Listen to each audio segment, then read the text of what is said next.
Hai rekan-rekan, berjumpa kembali dengan saya Rini Kurniasari.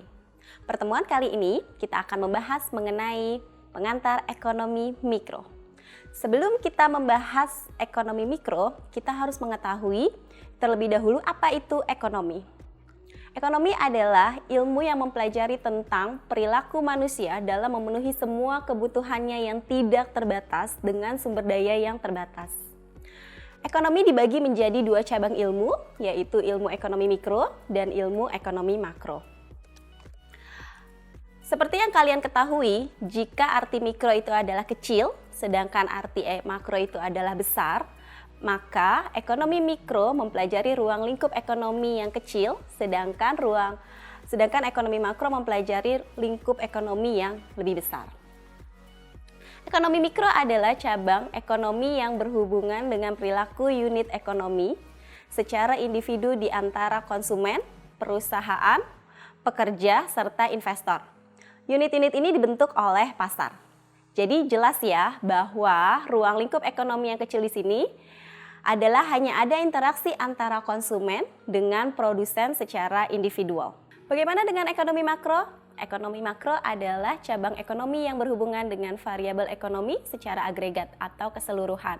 Seperti kita bisa menghitung tingkat pertumbuhan suatu negara, kemudian output nasional, suku bunga, pengangguran, serta inflasi. Jadi di sini kita bisa memberi kesimpulan ya bahwa ekonomi mikro hanya akan mempelajari tentang penawaran yang dilakukan oleh produsen, permintaan yang dilakukan oleh konsumen, perilaku produsen dan perilaku konsumen di pasar input dan di pasar output. Mari kita lihat pada gambar aliran melingkar ekonomi mikro. Kita bisa melihat ada dua pelaku ekonomi, yaitu perusahaan dan rumah tangga. Serta ada dua pasar, yaitu pasar input dan pasar output. Pasar input adalah pasar yang menjual atau menyediakan faktor input, atau faktor input itu bisa dikatakan sebagai semua faktor yang dibutuhkan dalam kegiatan produksi.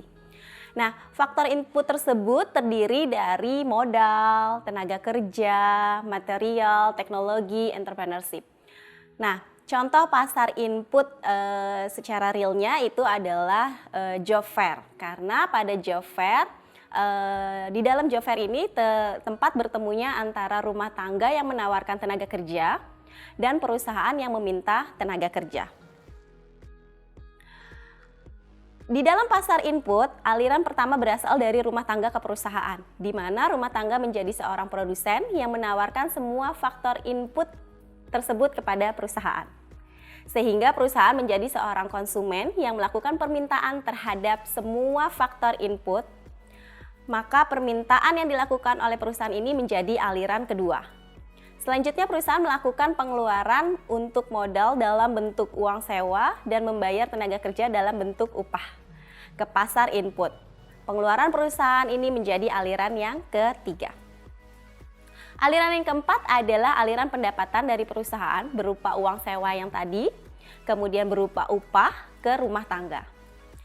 Setelah faktor input diproduksi oleh perusahaan, maka perusahaan akan menawarkan barang dan jasa di pasar output.